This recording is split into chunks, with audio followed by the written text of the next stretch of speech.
Okay, hey everyone, the Good Captain here, and welcome to Germany's turn 1 and France-England turn 1 in this game of Axis and Allies 1914 against a human opponent. Germans by infantry and already in a fighter. Okay, so Germany moves Togoland and Nigeria. Pretty stock move.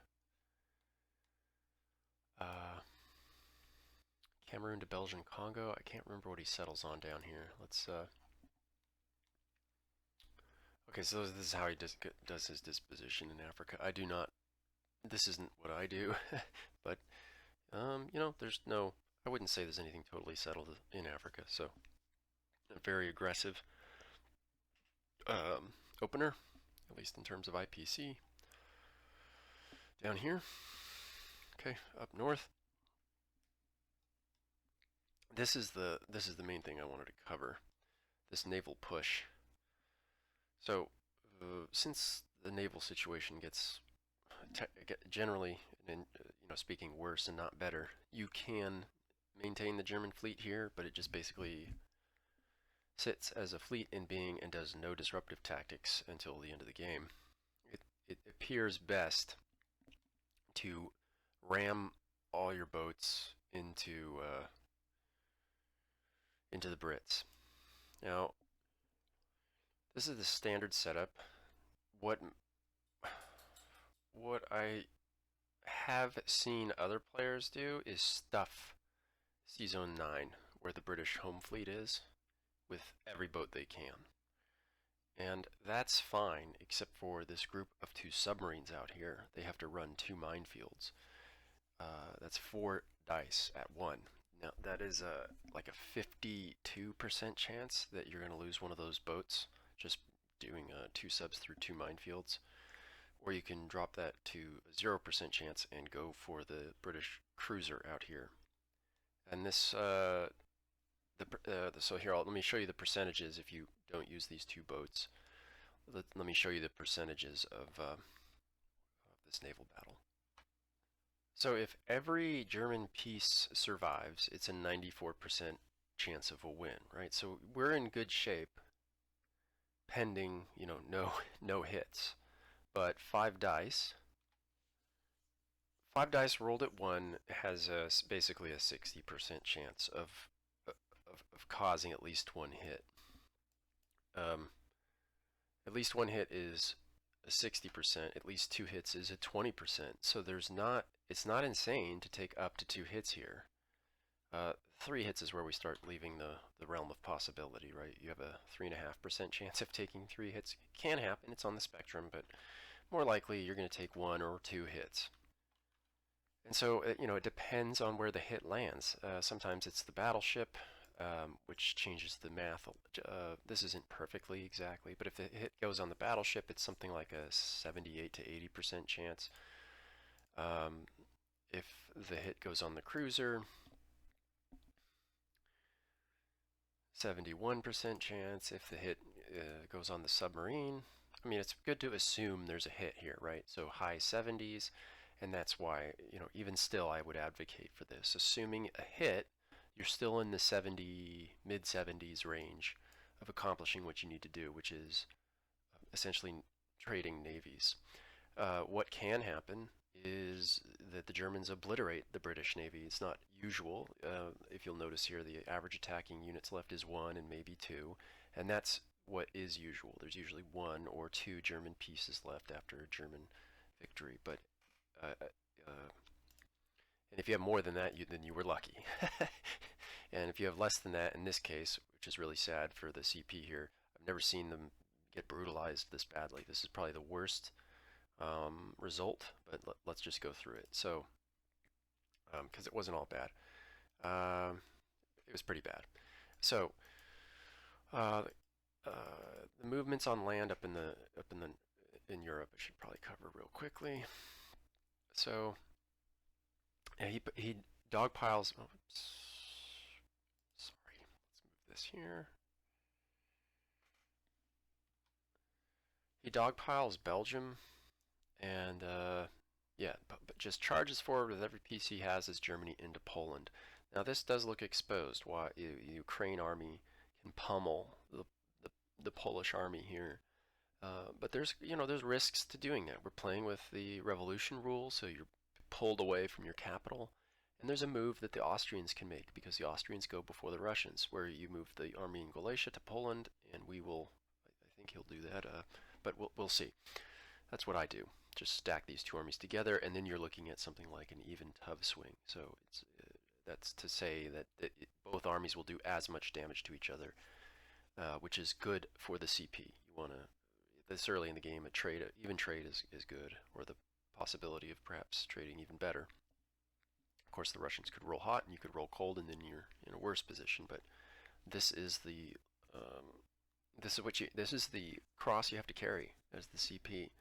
You, you can't really set yourself up where you are just going to have the advantage. I know a lot of Axis and Allies players don't like to, at least the people I've run into playing AAA on all these other different versions, don't like to make a move unless they are going to be safe about it.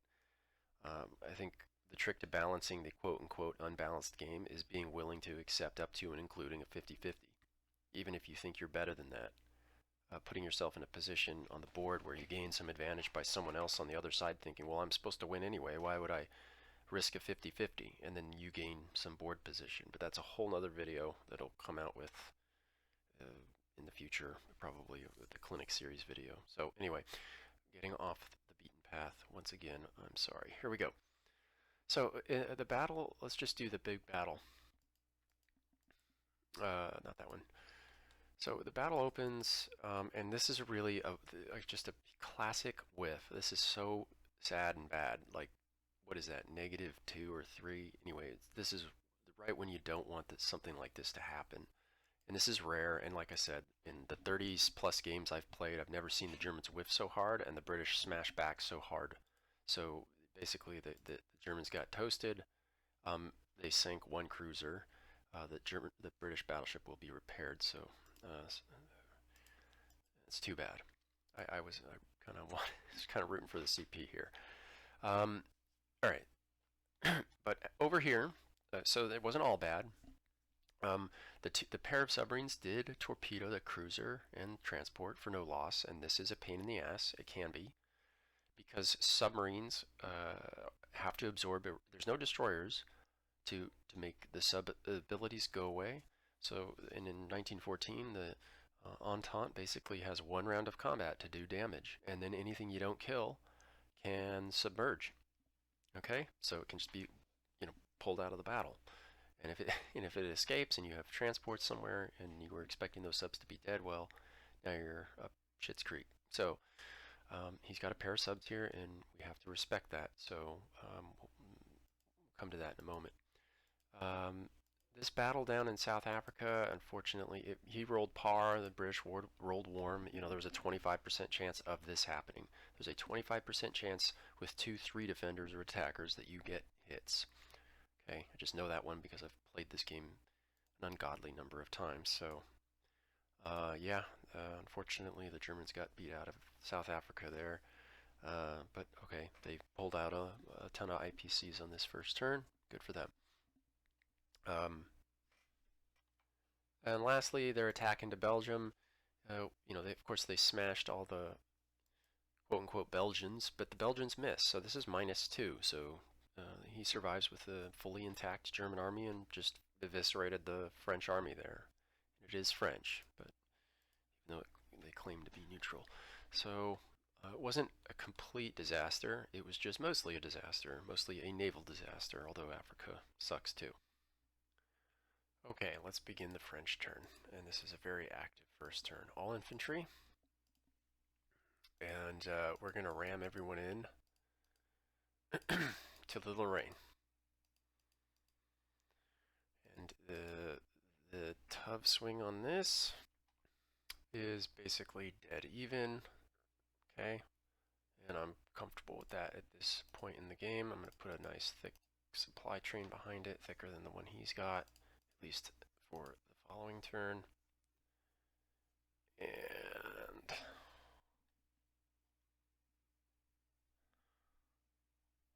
I think I'm going to put a blocker in Picardy. Yeah. French West Africa moves Gold Coast. When this happens with the German Navy, where there's 2 submarines here, I drop what I'm doing and send the entire French fleet into there. I just don't. Submarines and their abilities irk me. They're like, not as lethal in this game as the other, but the fact you get 1 shot and I'm having 11-point attack, so it's not an insane situation if one of those survives. And I got a lot of work to do with these transports, which I have to decide to do right now, because non-combat has to be done. We're gonna go ahead and flip the troop out of Morocco to activate Portugal. We need those troops. We need those IPCs. And now that I've said that, I lied. What I'm going to do is actually take this French battleship and cruiser and attack the Austro-Hungarian fleet. I realize the only way to do this safely is to bring, proper protection. And so, despite how disastrous that opener was for Germany, this is the effect it has. I can't do everything I want to do.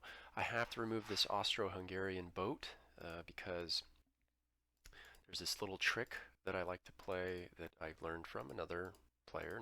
I didn't come up with this, but it's essentially that, upon winning this naval battle, I'm going to amphibiously invade Albania, right? So I can't do it right now because the bloody AAA is dumb, but that's how we represent this. And then what will happen is this will activate Albania for Italy prior to Italy's turn.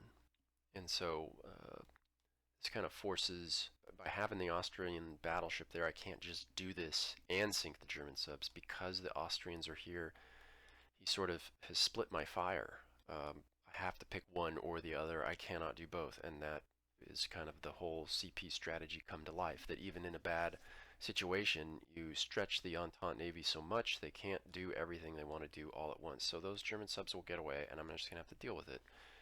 I hope that I'll win this naval battle. Okay, that's not 100% either. Although it nearly is. It's 92, right, with 4% draw. So that fellow is probably going down, but we can't be completely shocked if it doesn't. So I need to clear this now to give those Italian IPC. Well, you know what? It's too much to explain because there's actually a massive domino effect. So we'll just put this in your bookmarks, okay? And then this fellow will just move across. Yes. Yes. Just moves across.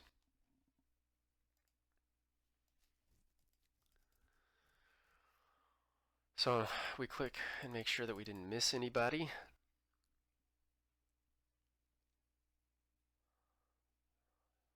It's even, I know how there's other things I wanted to do that I'm not going to describe. Yep. There's a lot of other stuff that I'm having to sacrifice because of the CP naval plays. So anyway, and I'm not going to go through all that. The video will take too long. So we're going to done out. We have 1 battle. Do we want to attack? Yes, we do. 1 hit. He hits back. Okay. We got the nonsense out of the way now. No, we will remain. Okay, he's down. He got the cruiser. And we're damaged. And now the Ottoman Navy is standing too. So we have to make not so much a tough decision there, but and AAA is dumb. It doesn't know that Albania goes to Italy, so we'll have to fix that later. Okay, so French non-combat. Okay, I place my units. Done out. Collect 27. No, I should have not. It's not 27.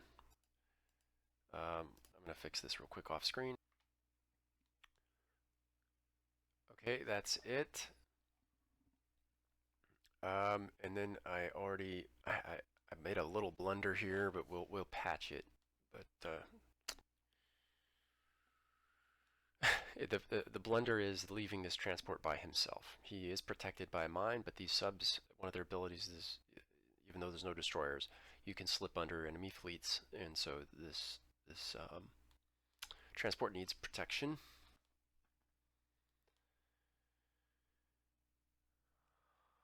May have screwed it up, but it's probably okay even if it does get slammed because the French never need that many transports anyway, so it's probably okay in the end. But that's not a good way to think about it. So, what should I have done? He coulda, shoulda, woulda moved moved into the naval battle here, and then dropped his infantry off in Piedmont. That's what he shoulda, coulda, woulda done. But we'll just roll with this. Okay, and the British. The British are the only power from the Entente that I will buy anything other than infantry in general, generally speaking, not a hard rule. So we're going to buy 8 infantry. Nah, I'll change it a little bit. We'll change it a little bit. Let's try that. Okay. And one key thing I forgot to mention in the first video, we play, if you're going to play no invasion of neutrals, you have to let Persia go. Persia has to be invadable, else obviously the game mechanics are totally broken. You can't have you can't bring down the Ottomans correctly, and that would, in my opinion, probably break the game in favor of the CP.